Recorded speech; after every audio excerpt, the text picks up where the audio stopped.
இயேசு கிறிஸ்துவில் பிரியமான சகோதர சகோதரிகளே, வீரக்குறிச்சி புனித அந்தோனியாருடைய அன்பு பக்தர்களே, பொதுக்காலம் 6வது வாரம் திங்கட்கிழமை இன்று உங்களை சந்திப்பதிலே மீண்டும் மிக்க மகிழ்ச்சி அடைகிறேன். இன்று நமக்காக தரப்பட்டிருக்கிற நற்செய்தி மார்க்கு நற்செய்தி 8ஆம் அதிகாரம் 11 முதல் 13 முடிய உள்ள திருவசனங்கள். ஒரு சின்ன பகுதி தான், 3 திருவசனங்கள் தான். ஆனால் இயேசுவினுடைய ஒரு அங்கலாய்ப்பை வெளிப்படுத்துவதாக அமைந்திருக்கிற ஒரு பகுதி என்று இது சொல்லலாம். கலிலேயா பகுதியிலிருந்து இயேசு மீண்டும் திரும்பி வருகிறார். அப்ப இந்த பரிசேயர்கள் எல்லாம் சென்று அவரோடு வாதாடுகிறார்கள். பரிசேயர்களுக்கு வாதாடுறது அப்படின்றது ஒரு கஷ்டமான காரியம் இல்லை. வழக்கமா இயேசுவோடு அவர்கள் தர்க்கம் செய்வதில் மிகுந்த ஆர்வமாய் இருந்தார்கள். மார்க்கு நற்செய்தி 2வது அதிகாரம் 5 முதல் 7 முடிய உள்ள வசனங்களை படித்து பாருங்கள். கூரையை பிரித்து கொண்டு முடக்குவாதமுற்றவனை கட்டிலே இறக்குகிறார்கள் இயேசுவினிடத்திலே. இயேசு குணப்படுத்துகிறார். அவர்கிட்ட என்ன வாதாடுறாங்க? இவர் எப்படி இதை சுகப்படுத்தலாம்? இவர் யாரு?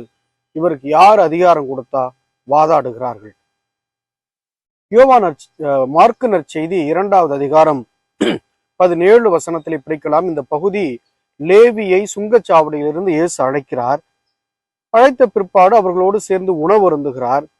உடனே அடுத்த ஒரு பெரிய அவரோடு போராட்டம், வாதாடுகிறார்கள். எப்படி பாவிகளோடு இவர் உணவு அருந்தலாம்? ஆக இயேசுவை ஏதோ ஒரு குற்றச்சாட்டிலே சிக்க வைக்க வேண்டும் என்பது அவர்களுடைய குறிக்கோளாக இருந்தது. மத்தேயு நற்செய்தி 11வது அதிகாரம் 1வது வசனத்திலே படிக்கிறோம். இந்த பரிசேயர்கள் சதுசேயர்களோடும் இணைந்து கொண்டார்கள். அவங்களா மட்டும் போய் இயேசுநாதர்ட்ட சண்டை போடல. எப்போதுமே சதுசேயர்களையும் சேர்த்து கொண்டார்கள். எதற்காக? அவரை சோதிக்கும் நோக்கோடு கேள்வி கேட்பதற்காக 2 பேரும் சேர்ந்துக்கிட்டாங்க.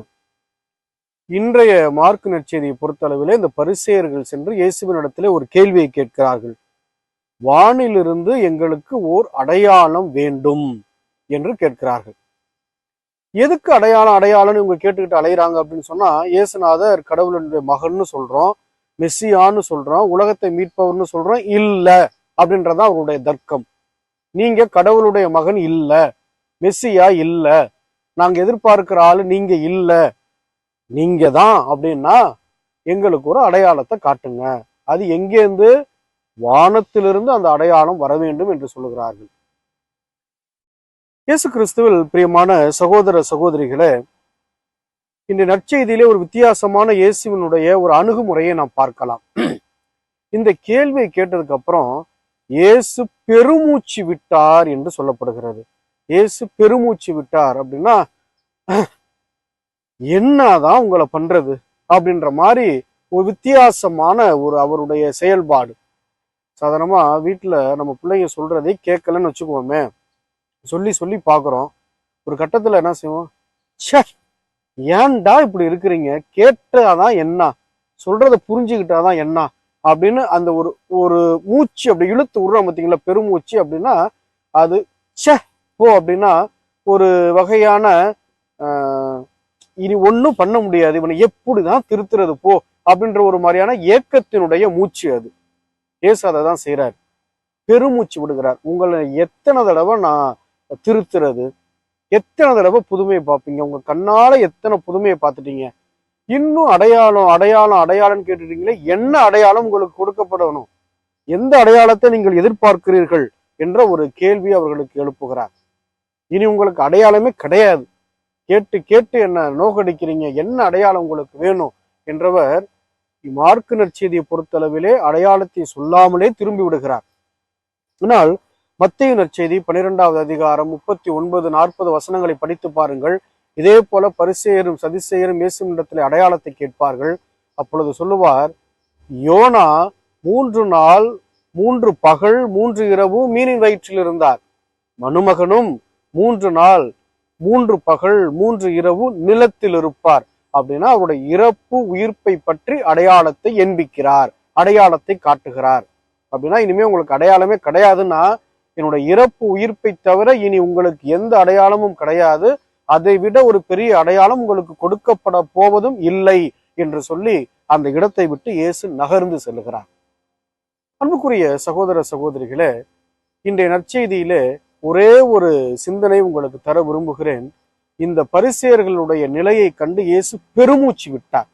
ஐயோ, இவங்களை திருத்தவே முடியலையே, ச்சே அப்படின்ற ஒரு நிலைமை அவருக்கு வந்துச்சு.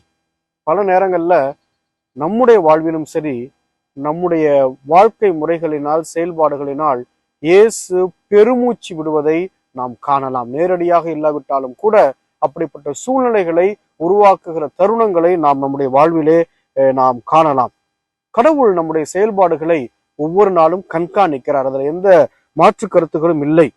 ஒரு சில நேரங்களிலே நாம் அவருடைய நற்செய்தியை கேட்டும் கேட்காமலும் அதை பற்றி பிறருக்கு சொல்லியும் சொல்லாமலும் செல்லுகிற பொழுது, இந்த உலகத்தை பெரிதாக நினைத்து கொண்டு இயேசுடைய நற்செய்தியை நாம் புறந்தள்ளுகிற பொழுது, கடவுளை இரண்டாம் பட்சமாக மாற்றுகிற பொழுது, திருவிழா பக்தர்களாக நாம் மாறுகிற பொழுது, ஜெபம் நம்முடைய வாழ்விலே இரண்டாம் பட்சமாக மாறுகிற பொழுது, இந்த உலக நாட்டங்கள் கடவுளுடைய அன்பை புறந்தள்ளுகிற பொழுது, இயேசுநாதன் சொல்லுவாரு, ச்சே, இந்த மக்களுக்கு நான் எவ்வளவுதான் நல்லது செய்யறது, எவ்வளவுதான் புரிய வைக்கிறது, எவ்வளவுதான் இவர்களுக்காக நான் போராடுவது என்ற ஒரு பெருமூச்சை அவர் நம்மீதும் விடுவார்.